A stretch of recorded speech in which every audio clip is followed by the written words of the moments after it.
Entonces, a iniciar en nombre del Padre, del Hijo, del Espíritu Santo. Amén. Dios te salve María, llena eres de gracia, el Señor es contigo. Bendita eres entre todas las mujeres y bendito es el fruto de tu vientre Jesús. Santa María, Madre de Dios, ruega por nosotros los pecadores, ahora y en la hora de nuestra muerte. Amén. Gloria al Padre, gloria al Hijo y gloria al Espíritu Santo, como era en un principio, ahora y siempre, por los siglos de los siglos. Amén. Ave María Purísima, sin pecado concebida. En nombre del Padre, del Hijo, del Espíritu Santo. Amén. Bueno, espero que no se les haya olvidado esa pequeña tarea que dejamos de intentar meditar y tener presente este hecho, ¿no? Fundamental que es el Señor Dios del universo, ¿no? Explicamos por qué para Atanasio es tan importante que entendamos el peso que tiene dicho señorío. Es decir, no estamos hablando de una formalidad, no estamos hablando de una especie de título decorativo como para tratar de asignarle al Señor, al Logos, al Verbo, algo por encima, sino más bien entender que lo que Él es justo, ¿no?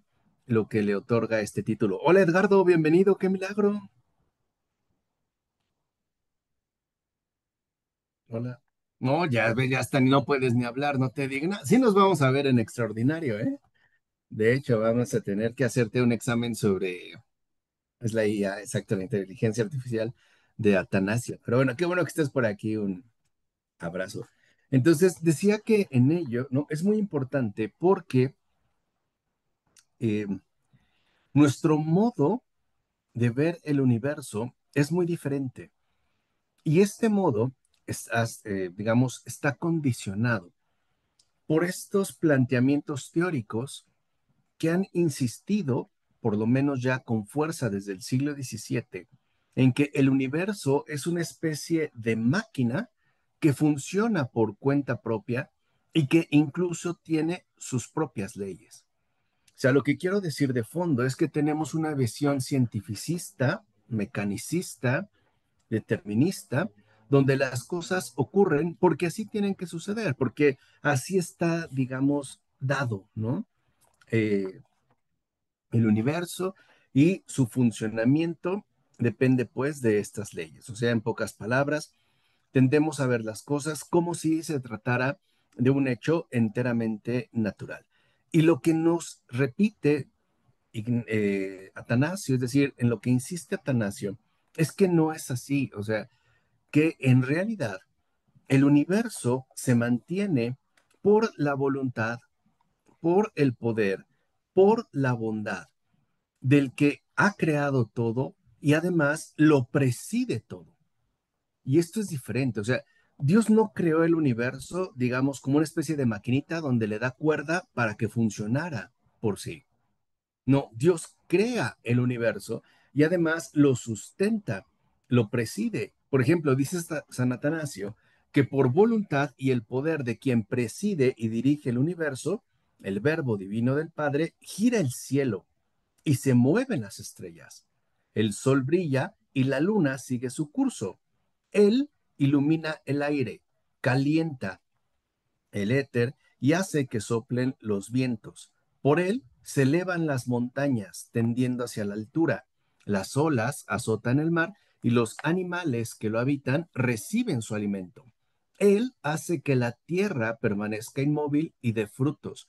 Él moldea al ser humano que vive y muere por obra suya. Y, en definitiva, Él llena el universo de vida y movimiento. Entonces, aquí, ¿no? Lo primero que tenemos que retomar es un hecho concreto. Este universo existe, funciona, tiene vida y se mueve porque el verbo mismo lo hace posible. Desde, por ejemplo, ¿no?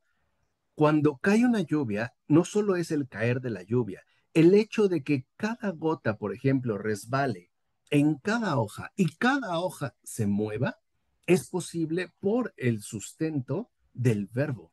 Es el verbo el que lo hace posible. O sea, el fundamento entero del universo se debe a Cristo, ¿no? El hecho de que las nubes se muevan, el sol caliente, de que el sol aparezca, de que un grillo salte, de que nosotros respiremos, de que crezcan las plantas. O sea, todo ello se debe precisamente a el sustento que le brinda el verbo, como dice San Atanasio, el logos divino del Padre. Nada es automático, nada es absolutamente mecánico, todo remite a Él. Él es pues el que vivifica, ¿no? Todas las cosas. Y aún, como dice Atanasio, vivificando todas las cosas y aún mucho más que estas, porque no podemos mencionarlo absolutamente todo, el Logos de Dios, asombroso y admirable en su obrar, las mueve y ordena por el mandato de su voluntad. Y así es como da lugar a un único universo. O sea, que la voluntad precisamente de Logos es la que preside, gobierna, ordena y vivifica a este único universo. Todo lo que nosotros vemos es por Él. ¿Mm? Todo remite a Él. Todo depende absolutamente de Él. Y ello, dice Atanasio, si resulta ya de entrada sorprendente, no nos debe llevar a dejar de lado que lo mismo realiza también con todo el mundo invisible. O sea, no solo lo visible, sino también lo invisible está recogido y contenido ujú, por el presidio, digamos, por el señorío del verbo. Porque, como dice Atanasio, en tanto creador único y por ende también creador de las realidades invisibles, las ubica, las ordena dentro del universo, las contiene, las vivifica en virtud de su voluntad y de su providencia. Y esto es algo importante. Por ejemplo, un pagano como Aristóteles, en su metafísica, llega a la conclusión lógica, porque es un argumento lógico, de que tiene que haber un primer principio que dio inicio a todo lo demás, ¿no? Y él le llama, pues, el motor inmóvil, como la primera causa, o sea, lo que mueve todo sin que esa causa sea movida. Pero no puede eso dar cuenta de por qué el universo se sigue moviendo, o sea, por qué sigue con vida, por qué sigue, ¿no? En pocas palabras, existiendo tal y como lo hace. Y ahí es donde entra también la providencia divina. O sea que Dios está involucrado en el mantenimiento, la conservación y el desarrollo mismo del universo entero, tanto de lo visible como de lo invisible. Porque a veces cuando hablamos de Dios como creador, suponemos que es un creador que hizo un mundo, o mejor aún, ¿no? Que hizo un universo, pero que este universo después sigue adelante por cuenta propia. Y no es así. O sea, incluso, vuelvo a repetir, el movimiento mínimo de las hojas de un árbol debido a una brisa, a un viento, es debido al verbo. O sea, Él es el que lo tiene absolutamente todo ordenado. Y este verbo mismo de Dios lo hace todo por un simple y único acto de su voluntad. ¿Por qué subrayo esto? Porque para Atanasio, el sostenimiento, el mantenimiento del universo entero para Dios no es ningún problema. Digamos, no es algo que le cause problema, ¿no? Que le genere, por así decirlo, agotamiento o cansancio, ¿no? Es simple y sencillamente un único y simple acto de su voluntad. Y es justo su voluntad la que abarca con su poder el mundo entero, tanto el mundo visible como el mundo invisible. Y a cada uno le otorga las funciones que, de hecho, dirá San Atanasio, le corresponden. Y esto es algo que hoy en día, vuelvo a repetir, nos puede costar un poco de trabajo entender porque asumimos que todo es un fenómeno natural, que todo se debe a un fenómeno, ¿no? Plenamente establecido, que la naturaleza, vamos, tiene como su propio combustible que opera por cuenta propia y como que el creador se quedó al margen, cuando no es así. O sea, Dios no solo hace la creación, sino que la mantiene como tal. ¿Mm? Él mismo, pues, la sustenta, la mantiene, si lo quieren ver así, en el ámbito del ser. Y esto es muy fuerte. ¿Por qué? Porque solo Dios es. O sea, a ver, vamos a tratar de hacerlo lo más sencillo posible. Como todo menos Dios es creado, ujú, no tiene un ser en sí mismo. Si Dios no lo sustenta, deja de ser, desaparece. Solo Dios es en cuanto tal. Por eso vemos como, por ejemplo, cuando Moisés, ¿no? Se le manifiesta en la zarza, a Moisés se le manifiesta el Señor en la zarza ardiente y le pregunta, bueno, ¿quién me envía? Él dice, yo soy. Y es así de simple, yo soy. Nosotros no, porque nosotros provenimos de su poder creativo. Es decir, nosotros somos obra de su voluntad. No tenemos un ser propio, ni la creación entera lo tiene. Lo tenemos por concesión suya, es decir, por donación suya. Y todo esto, dice Atanasio, ¿no? Lo realiza el verbo divino para dar gloria a su Padre y para que así lo dé a conocer a todos nosotros. Que es, si se acuerdan, una de las maneras en las que San Atanasio afirma que uno puede conocer a Dios, es decir, poniendo atención en el funcionamiento mismo de la creación entera. O sea que en este caso, el logos no lo hace por un acto de ostentación, lo hace como un medio de manifestación del Padre, un medio, dijimos, ¿no? Porque acuérdense que para San Atanasio se puede conocer a Dios por medio de interiorizar en uno mismo, es decir, por medio del alma o por medio de la creación. Y más aún, como él nos dijo, por medio de la escritura. Entonces podemos decir que la creación visible a la cual nosotros tenemos acceso tiene un propósito. Y ese propósito consiste en darnos a conocer al invisible, en darnos a conocer precisamente al Padre. Ujú. Y por ello, solamente el Logos lo puede dar a conocer, nadie más. O sea, el único que conoce al Padre en cuanto tal es el Logos, es el Hijo. Ujú.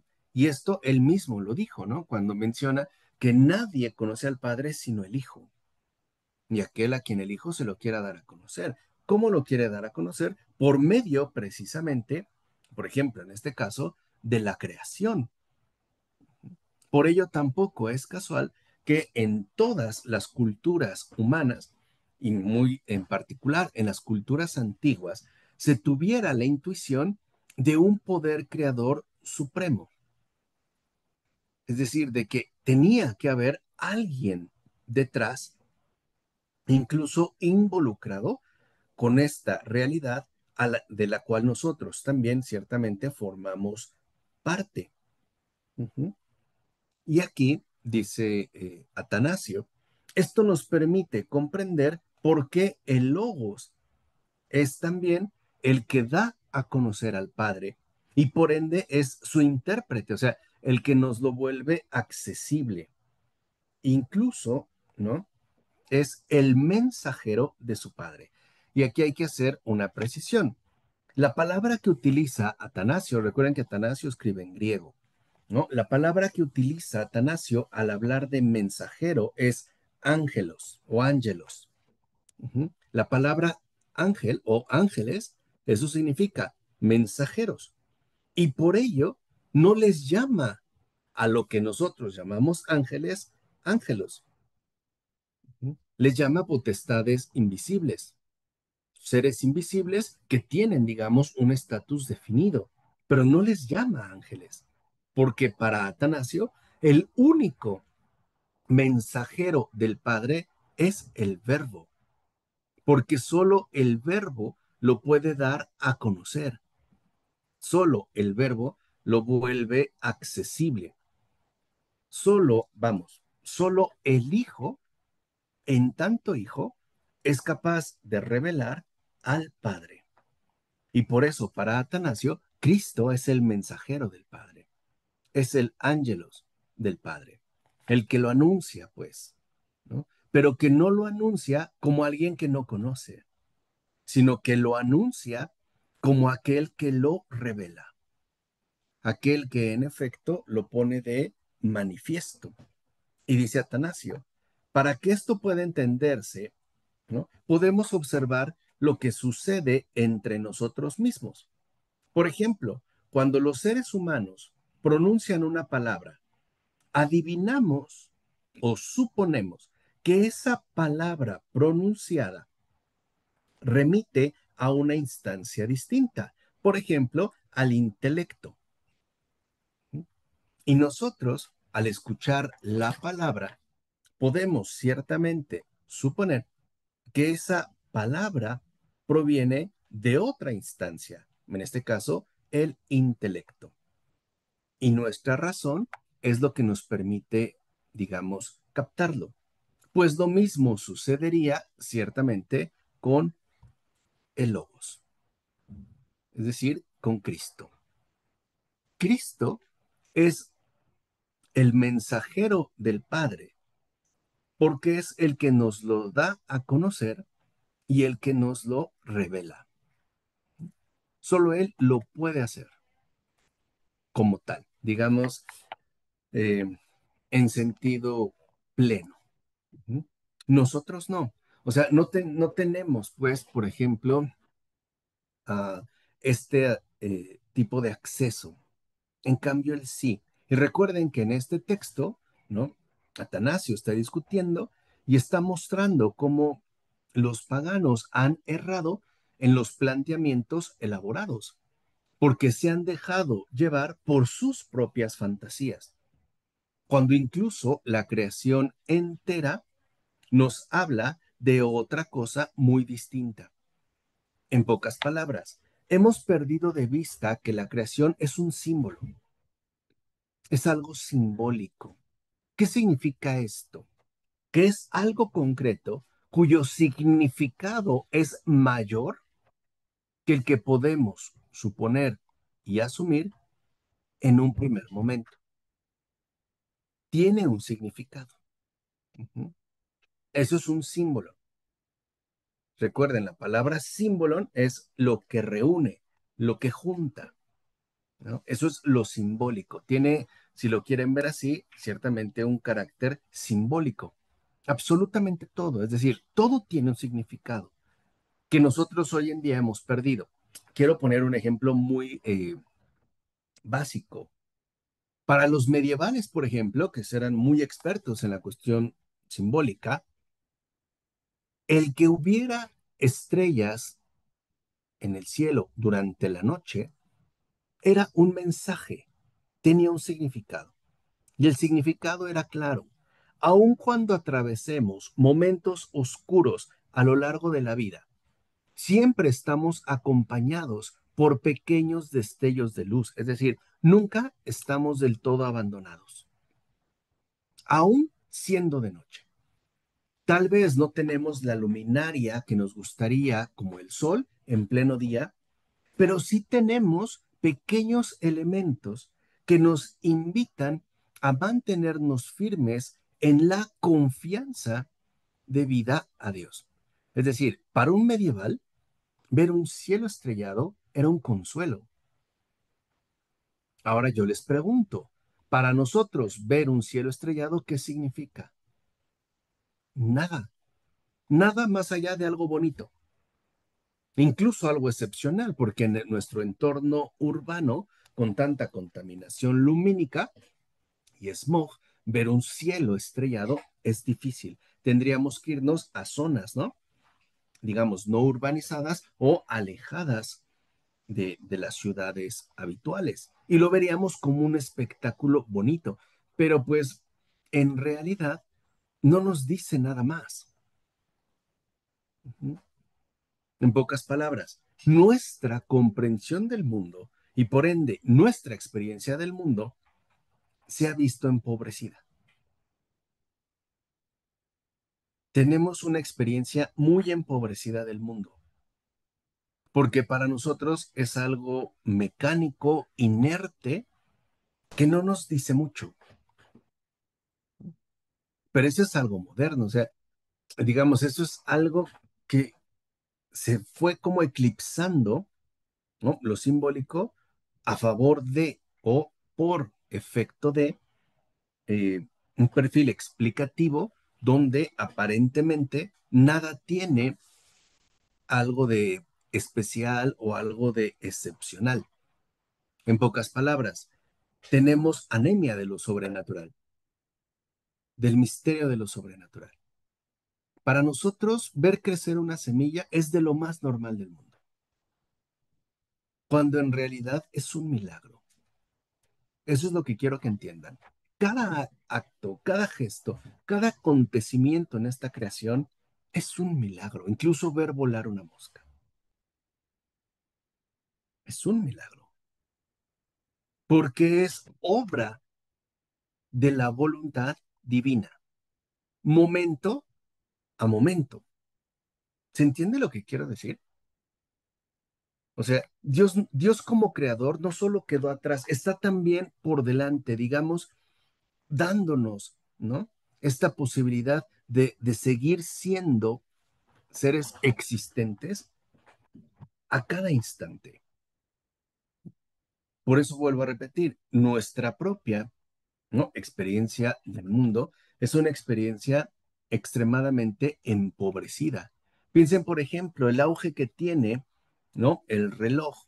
Exacto, ¿no? En lo sencillo está en lo extraordinario y que es, digamos, lo común. O sea, se utilizó desde el siglo XVII el reloj como una bonita metáfora para explicar a su vez el funcionamiento mismo del universo. Se habla de un relojero, alguien que fabricó el reloj, le das cuerda y funciona. Y lo que nos está recordando Atanasio es que la realidad no es así. O sea, la creación entera, el universo en su conjunto, no es subsistente, no es autónomo, es heterónomo. Depende por completo de su creador. Entonces, Dios no solo es creador, también es providente, sustenta la creación hecha por Él, la sustenta. Cada movimiento, todo lo que pasa en el universo se debe a Él. Él es pues el sustentador, no solo es el creador, también es el sustentador. Todo lo que ocurre, las olas en el mar, la migración de las aves, nuestro movimiento, nuestras experiencias, el salivar, la circulación de nuestra sangre, el nado de una tortuga, todo eso lo que quiero que entiendan es que es un milagro, porque podría no ser, podría volver, digamos, a esa nada, ¿no? Que de fondo ciertamente nos caracteriza. Por eso para Atanasio es tan importante que volvamos a recuperar esa contemplación simbólica de la creación entera. Nos dice algo y en realidad el objetivo de la creación es revelarnos al Padre por la obra de Cristo, por el sustento de Cristo. Ese es ciertamente, digamos, el objetivo, ¿no? Ese es, digamos, eh, la pretensión. Por eso también para Atanasio es muy importante que nosotros no nos dejemos llevar por nuestras suposiciones o por nuestras meras fantasías. y en particular con lo que tiene que ver, como ya lo mencionó Atanasio, con la idolatría. Por ejemplo, ahora dirá Atanasio que todo esto lo proclama con mayor claridad y fuerza la escritura inspirada por Dios, en la cual ponemos toda nuestra confianza. ¿Y por qué dice Atanasio que en la escritura ponemos toda nuestra confianza? Porque es verdad, porque no es algo que los seres humanos se han inventado, es resultado, ¿no?, de una inspiración divina. Dice, por ejemplo, ya hace mucho tiempo que el verbo divino le advirtió claramente al pueblo judío que tenía que abolir los ídolos y se los dijo diciendo, no te harás un ídolo ni imagen alguna, ni de lo que hay arriba en el cielo, ni abajo en la tierra. ¿No? Está citando el libro del Éxodo. Dice, la causa de esta abolición la explica en otro pasaje cuando dice la escritura. Los ídolos de los gentiles son plata y oro, son hechura de sus manos, manos humanas. Tienen boca y no hablarán, tienen ojos y no verán, tienen oídos, tienen manos, perdón, y no tocarán, tienen nariz y no olerán, tienen pies y no andarán. Cita en este caso un salmo. Dice, ¿de qué entonces nos estaba ciertamente previniendo? Ya desde el antiguo pueblo judío se recibió una enseñanza mucho más completa, ¿sí?, y que consiste en que a Dios no solo se le puede conocer por vía de su creación, sino de manera más plena por vía de su revelación, es decir, por medio de las escrituras divinas. ¿Y por qué? ¿Por qué se da esta revelación? Dice Atanasio. Porque Dios intenta siempre sacar a los seres humanos de sus engaños e irracionales imaginaciones que suele producir.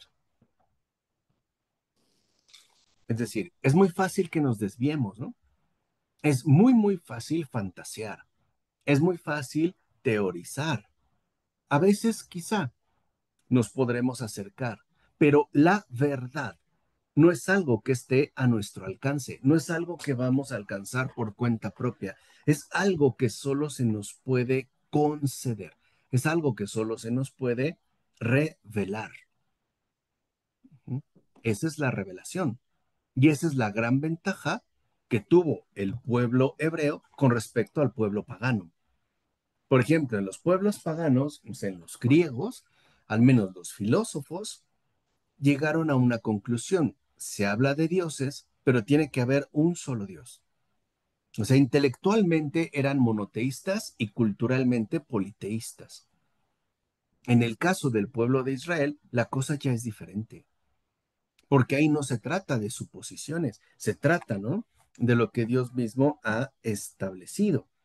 Por eso, dice Atanasio, al pueblo hebreo se le dijo claramente, no tendrás otros dioses aparte de mí. Y cita el Éxodo. Y dice, y lo dice no porque se suponga que existen otros dioses y se los prohíba tener, como diciendo, no, no te vayas con ellos, sí existen, pero no, tú te quedas conmigo. Dice, no lo hace así, sino que lo que quiere es evitar que nos apartemos de la verdad, del Dios verdadero. Porque si nos apartamos de la verdad, si nos apartamos del Dios verdadero, comenzaremos a concebir cosas inexistentes. Y esto lo seguimos padeciendo. Por ejemplo, es muy fácil, bien fácil, extraviarse en pensamientos basados en cosas inexistentes que nos pueden arruinar la vida por completo. Yo me pregunto, de los que estamos aquí, ¿cuántas cosas de lo que pensamos o suponemos o asumimos en un día es verdad? ¿O qué, digamos, ¿no? ¿Qué tan verdadero es?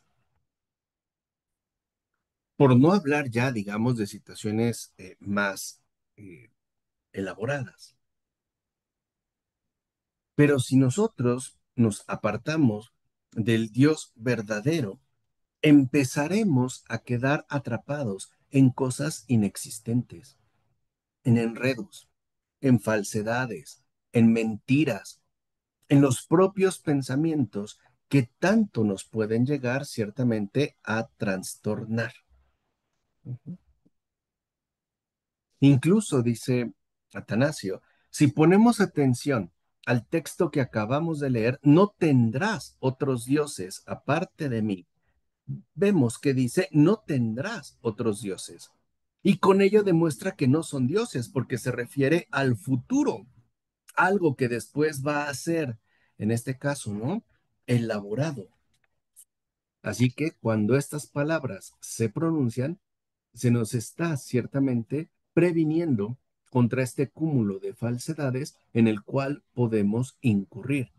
Por eso, si ustedes se fijan, cuando una persona no cree en Cristo, sinceramente, creerá en cualquier cosa.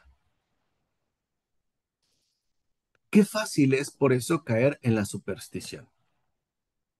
Qué fácil es ir con un brujo y con una bruja para que te enrede en cosas inexistentes que al final lo único que harán es confundirte por completo, llenarte literalmente la cabeza de tantos planteamientos que te dejarán en un estado de confusión de tal magnitud que solo una intervención venida de lo alto podrá liberarte.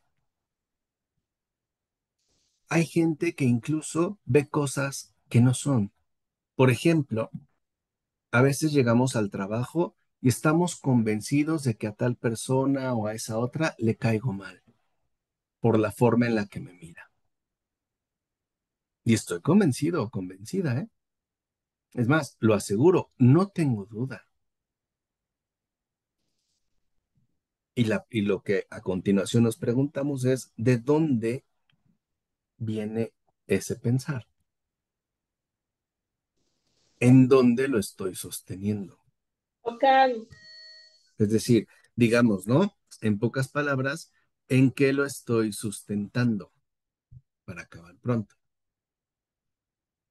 O sea, aquí el problema es que el mundo se basa en mentiras y Dios es justo de lo que nos quiere liberar. Incluso decir que el universo se creó por una casualidad cósmica es una mentira, porque no es verdad, no es así. Y incluso hablando, digamos, de nuestras propias situaciones ordinarias de vida. Entonces, qué es lo primero que quiere evitar Dios en nosotros? La increencia. O sea, el dejarnos arrastrar por falsedades. Porque hacia allá, como ya nos explicó Atanasio, es que nos conducirá la idolatría. Dice, ¿o acaso la enseñanza divina se ha quedado callada y ha dejado que el género humano vaya a la deriva sin más, privado del conocimiento de la divinidad? Dice Atanasio, por supuesto que no, al contrario, se adelanta y de antemano sale al encuentro de nuestro propio entendimiento cuando dice, escucha Israel, el Señor tu Dios es un solo Señor. Y nos dice, amarás al Señor tu Dios con todo tu corazón y con todas tus fuerzas. Y más abajo agrega, adorarás al Señor tu Dios y solo a Él le servirás y a Él te entregarás en exclusiva, no como un sometimiento, no como algo que Dios requiera para, digamos, mantener su autoridad, sino por nuestro propio bien. Porque si nosotros nos apartamos de Dios, estamos expuestos a las mayores falsedades posibles. Por ejemplo, hay personas que aseguran que tienen comunicaciones con espíritus, con extraterrestres, con energías raras, que ven cosas y ni saben de dónde parten esas falsedades. Y qué difícil es convencerlos de que están en el error. Porque mientras más estés en el error, más convencido estarás de que todo lo que te dicen es falso. Y aunque todos vean que estás mal, todos se dan cuenta menos tú. Todos te lo dicen, todos te lo mencionan, pero tú no. ¿Por qué? Porque al final, apartarse de Dios es quedar en oscuridad. Por eso, solo Dios es luz. Y esto es algo que también se nos ha olvidado. Cuando, por ejemplo, nuestro propio razonamiento se limita a sus capacidades, hierra, se extravía, sacamos conclusiones raras, por no hablar ya de nuestro propio comportamiento. Por eso insiste Atanasio que también Dios dijo, hagamos al hombre a nuestra imagen y semejanza. Y cuando emprendió la creación del cielo, la tierra y el universo entero, el Padre le dijo que existe el cielo, se reúnan las aguas, aparezca la tierra seca y que la tierra haga brotar las plantas y todo ser viviente. Está citando el Génesis. Dice, a la vista de estos textos, se podría convencer también a los judíos de que ni siquiera ellos comprenden rectamente las escrituras. Pues, ¿con quién estaba conversando Dios? Podría uno preguntar para hablar dando órdenes. ¿A quién le tiene que decir? Porque si da órdenes a las cosas creadas y conversa con ellas, sus palabras sobran, porque esas cosas no existían, todavía no habían sido creadas. ¿Con quién hablaba Dios? ¿Con quién conversaba? ¿Con quién estaba? Hoy diríamos dialogando. Y si Dios hablara, diera sus órdenes a esos seres que estaban en trance de ser creados, tendría que haber dicho, surge cielo o surge tierra, o salid plantas, o sé creado ser humano. Pero no hizo nada de esto, sino que dice, hagamos al ser humano y que salgan las plantas, con lo que queda de manifiesto que Dios no habla con las cosas que aún no existen, sino que está hablando de esto con alguien cercano a sí mismo. Es decir, en el momento mismo de la creación, ¿con quién está hablando el Padre? Dios Padre. Pues con el Hijo. Hagamos que salgan. Y todo sale, surge y aparece porque el Hijo dice sí. ¿Se entiende? Cuando dice hagamos, esto se realiza porque el Hijo dice sí. Y nos dice Atanasio, ¿o qué de verdad no nos damos cuenta ya desde esas palabras de que había alguien junto a Dios, con el cual estaba conversando mientras hacía el universo? ¿Y quién será este sino su logos? Porque habla en plural, hagamos, ¿no? Que las plantas están, que los árboles están, está dialogando. Y la respuesta inmediata la recibe de quién? De su propio logos. Ujú. Y además dice, y también quién podría asistir durante esta creación de todo lo creado, sino su propia sabiduría, que dice, cuando creó el cielo y la tierra, yo estaba junto a él. Y con la mención de cielo y tierra, ¿qué se pretende abarcar? Todos los seres creados, tanto visibles en la tierra como invisibles o celestiales. Hay una conversación, está en plural, hagamos. ¿Por qué Dios habla de esa manera? Uno, porque no estaba solo. Dios no es solitario. Dios no es un ser solitario, ¿no? Que hable solito, valga la redundancia, ¿no? El hecho de que diga hagamos, ujú, ya habla de que él es diálogo, es conversación, no está solo. ¿Y quién puede estar con él desde ese momento? ¿Quién puede estar con él desde ese principio? ¿Quién puede estar ahí? El Hijo, el Logos, su propia sabiduría. Dice, y así es como todo se creó y tuvo consistencia. Y como el Logos era el poder del Padre, el Logos le dio su fuerza a todas las cosas, para que todas las cosas, ¿no?, vinieran a la existencia. Y para que no nos quede duda, lo escuchamos decir, y cita el Evangelio de Juan, todo lo que veo hacer al Padre, también yo lo hago igual. O sea, ¿qué le interesa, digamos, dejar muy claro a Atanasio? Que el Logos, Cristo, es Dios y que es ciertamente verdadero Dios. Dice, Él en persona es el Logos, la sabiduría, el poder propio del Padre, es su luz en persona, es su verdad en persona. Es, dice, utiliza una expresión muy bella, Atanasio. Dice, el Logos es su vivo retrato.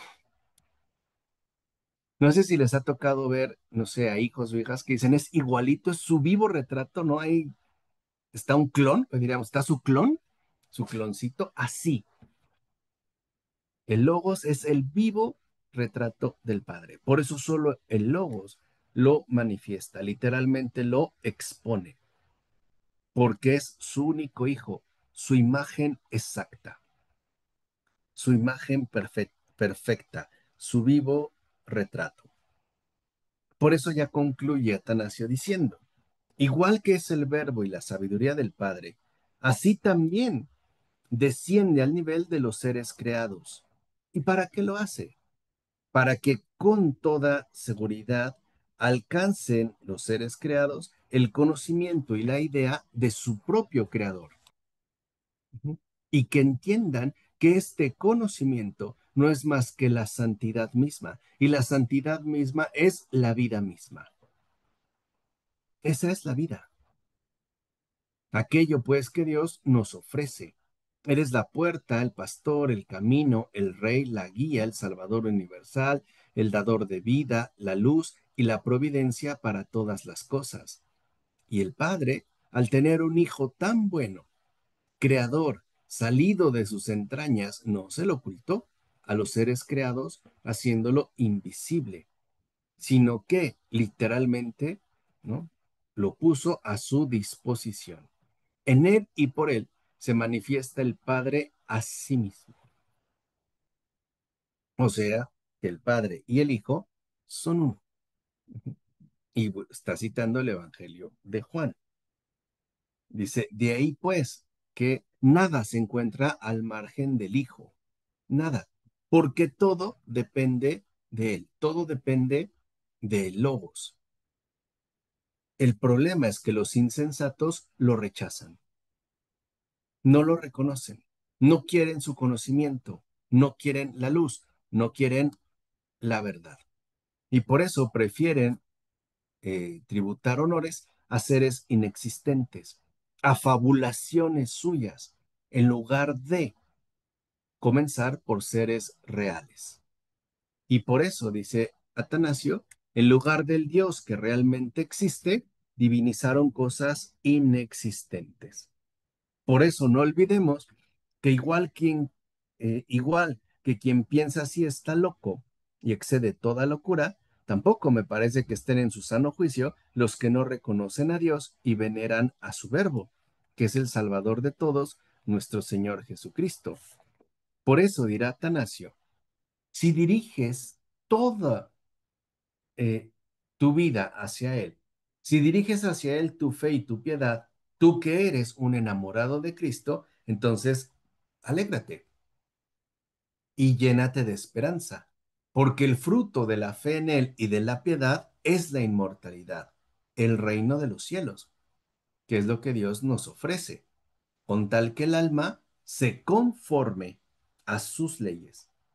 Pues lo mismo que el premio de los que viven según Él es la vida eterna, así los que deciden el sendero contrario incurrirán el día del juicio en una gran infamia y en un peligro demasiado grave. Y el peligro es el siguiente: aunque conocían el camino de la verdad, realizaron lo contrario de lo que se les dio a conocer. O sea que, ujú, una vez que Cristo se ha revelado, lo que queda es aceptación o rechazo. Y allí es donde entra el drama de nuestra propia libertad humana. ¿Qué queremos? ¿Seguir nuestros propios pasos o, por el contrario, adherirnos a aquel que es el camino, la verdad y la vida? Por eso, dicho sea de paso, una vez que Atanasio termina este texto breve contra los paganos, escribirá a continuación, a manera de díptico, este otro textito titulado La encarnación del Verbo, que es el que ya empezaremos a ver a partir del siguiente viernes, ¿no? De Atanasio. Pero por lo menos, ¿no? Al menos hasta aquí, quedémonos con estas exposiciones y les invito a que en esta semana también tratemos, ¿no? De seguir masticando de la mejor manera posible esa expresión tan importante que es el Señor, Dios del universo. Porque si se dan cuenta, incluso en nuestra propia, ¿no? Praxis creyente, casi no decimos Dios, decimos Señor, Señor Jesús. ¿O a ustedes les suena normal que alguien diga Dios Jesús? Mm, mm. Decimos Señor Jesús, el Señor. El Señor está aquí. El Señor, no decimos Dios Jesús, porque la palabra Dios es muy abstracta, como muy eh, vacía. En cambio, el Señor tiene una referencia mucho más concreta. Y el Señor, Dios del universo, ¿no? Cristo, precisamente lo que nos ha querido revelar es a ese Padre que lo ha hecho todo por nosotros, mejor dicho, para nosotros, por Cristo. Y que todo, ¿no? Se mantiene gracias a Él. ¿De acuerdo? ¿Alguna pregunta, alguna duda? A ver, Hilda, dime.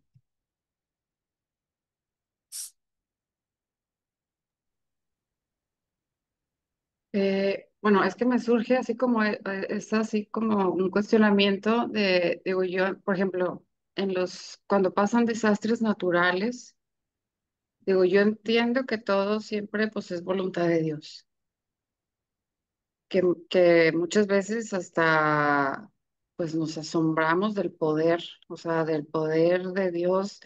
Y muchas veces pues son consecuencias de las cosas que hacemos aquí y que provocan esos desastres. Pero ahí hay que entenderlo así, o sea, como que es voluntad de Dios, que finalmente, aunque pasen muchas desgracias, también nos sirve, o sea, para como zarandearnos, no sé, o sea, como que no lo puedo así como, no sé si me explico. Sí, te entiendo. Es como esta inquietud, digamos, de que cuando sucede un desastre natural, ¿no?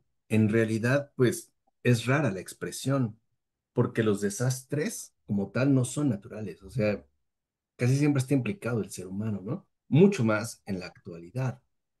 Pero cuando esto ocurre y en el universo, digamos, ¿no? Se da, el que sustenta el universo es Cristo. ¿Qué significa? Y eso es lo importante, eso es a donde nos quiere llevar Atanasio, que aunque nosotros lo que vemos en un primer plano es una desgracia, hay un fondo de bien que no puede ser quebrantado. ¿Se entiende? O sea, digamos, hay una base de bondad que todo lo sostiene. Les voy a poner un ejemplo. Un bombardeo reciente en Gaza. Ahorita hay miles de personas sufriendo lo indecible. Hay gente, pensemos en Estados Unidos, que vio un video a una niña y el corazón se le ablandó. Nosotros no nos enteramos o lloró, se conmocionó. O hay personas que espontáneamente rezaron. Ujú. Pero eso no lo vemos. Nos quedamos solo con el plano, digamos, inmediato al que tenemos. Por eso yo insistía en la cuestión del símbolo. Hay algo detrás. Y por eso Teresa de Calcuta decía que ningún sufrimiento es inútil. Ni uno. Lo voy a decir de esta manera. De cada tristeza en este mundo, el Señor sacará grandes alegrías. Por eso ocurren. ¿Sí me explico? O sea, porque al final el mal no tiene la última palabra, ni el sufrimiento. A nosotros nos es difícil asimilarlo, porque nos gustaría quizá que las cosas fueran de otra forma. Pero en lo invisible, Dios obra de múltiples maneras, de múltiples formas. Y aquí es cuando a veces como que tenemos miedo de involucrar a Dios. Y decimos, es que Dios no tiene que ver, eso fue el humano. No, si fuera cuestión del humano, esto ya se hubiera ido al carajo. Hay un fondo inquebrantable. Por eso yo les decía, antes de la creación está la redención. Por eso está sustentado en Cristo, el Salvador del mundo. ¿Qué quiere decir? Que lo verdaderamente esencial es la salvación de Dios, que no permite que todo se vaya al carajo y que incluso sabe hacer cosas buenas a partir de cosas malas o sacar buenos frutos de medios imperfectos. ¿Sí? Más o menos, Hilda. ¿Sí? ¿Qué pasó, Paola? Gracias.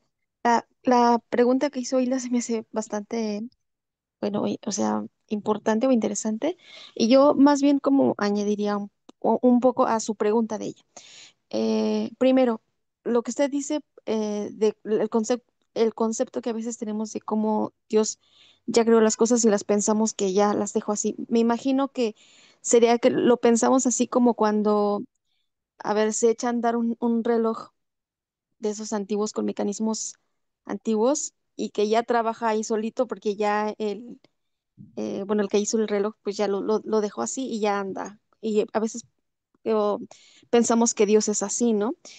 Pero mi pregunta aquí, lo que añadiría a la pregunta de Hilda sería, entonces, por ejemplo, cuando decimos que las cosas que pasan en la naturaleza también son consecuencia de de nuestro comportamiento entre nosotros. ¿Eso cómo afecta o cómo es que está en la voluntad de Dios? Ok.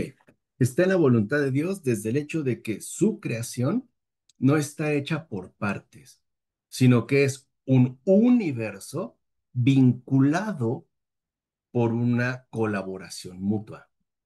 Es decir, así como nuestro comportamiento humano correcto beneficia a la creación, así nuestro comportamiento humanamente incorrecto perjudica a la creación y viceversa. Experimentamos ciertamente las consecuencias. Pongamos un ejemplo muy sencillo. Cuando vamos a un campo, respiramos, decimos aire puro, ¿no? Pero cuando estamos en una ciudad hiperindustrializada, sabemos que estamos expuestos a cantidades enormes de toxinas, porque la creación no es independiente del humano, ni el humano de la creación. Están llamados a colaborar de manera conjunta. De hecho, por ejemplo, es lo que el Papa Francisco nos recordó al hablar de nuestra casa común. Ujú.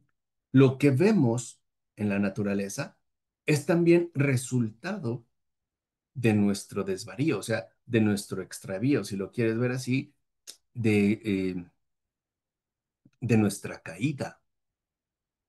Y eso es parte de, o sea, es parte, digamos, del conjunto. Pero la bondad divina es infinitamente mayor que el desastre que hemos producido. ¿Qué quiere decir? Que al final lo que prevalece es la bondad de Dios. Y ese es el misterio. Es muy fácil a veces encandilarse con el mal, ¿no? Pensar que el mal es intrigante, pero lo que verdaderamente intriga es la bondad divina. Ese es el misterio. O sea, el mal no tiene, digamos, esa hondura que a veces nosotros sí le quisiéramos atribuir.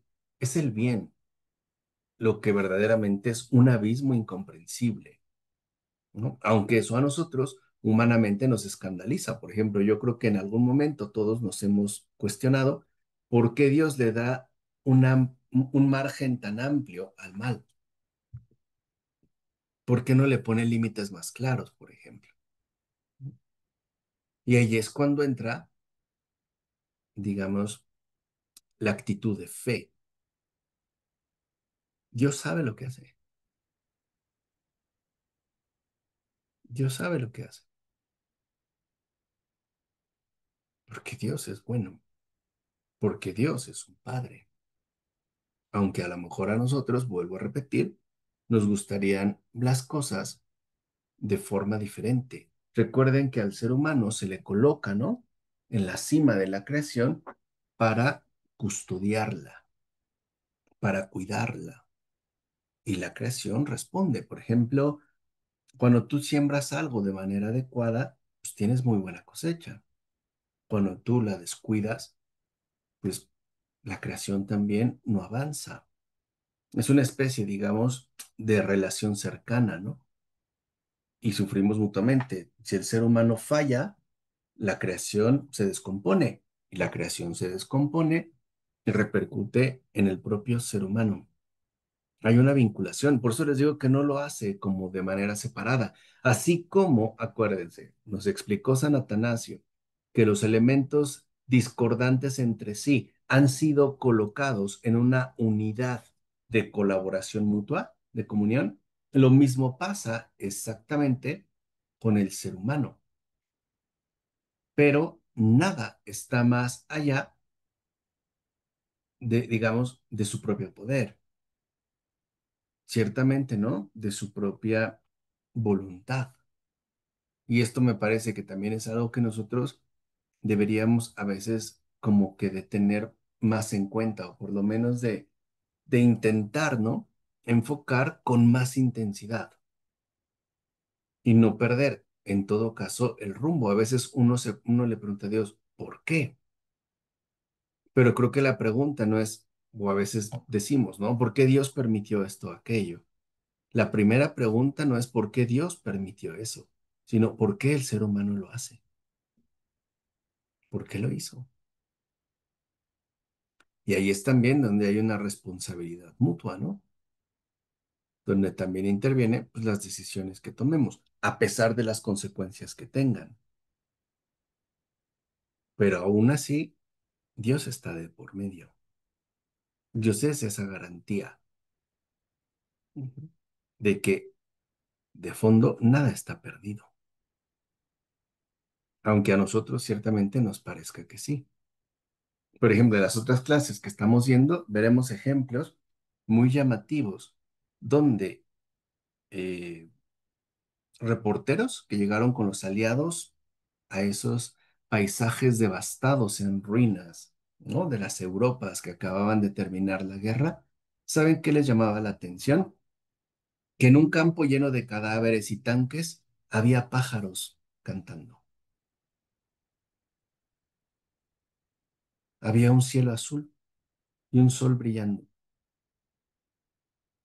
Quizá era la manera en la que Dios nos decía, esto no lo es todo.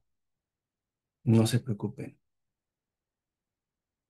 no pierdan la paz, porque soy yo. Y no lo dijo uno, ¿eh? lo dijeron varios, ya lo veremos, como si hubiera algo más grande que ese desastre, algo mayor que la catástrofe. Y esa es la presencia de Dios. Es esa presencia, ¿no? La que al final pues, nos tiene que sustentar. ¿De acuerdo? Pues vale. Les deseo entonces una muy bonita noche, un muy buen descanso. Espero que esto ya también les ayude o nos ayude, ¿no? A pensar más a fondo, ¿no? A dejarnos meter más en el misterio y encontrar esa presencia que todo lo ilumina. Pues muchas gracias, Hilda, Omar, Edgardo, Clara González, Olivia, Elizabeth, Paola, Clara Basto. Qué bueno que nos hayamos podido reunir una vez más. Les agradezco su acompañamiento, que tengan muy bendecida semana y muy buen descanso. Muchas gracias, profe. Muchas gracias. Que descanse también. Que descansen y el día de mañana les mando la grabación. Que pasen buena noche. Muchas gracias. Gracias, profesor. Igualmente, bendiciones a todos. Vale. Bye.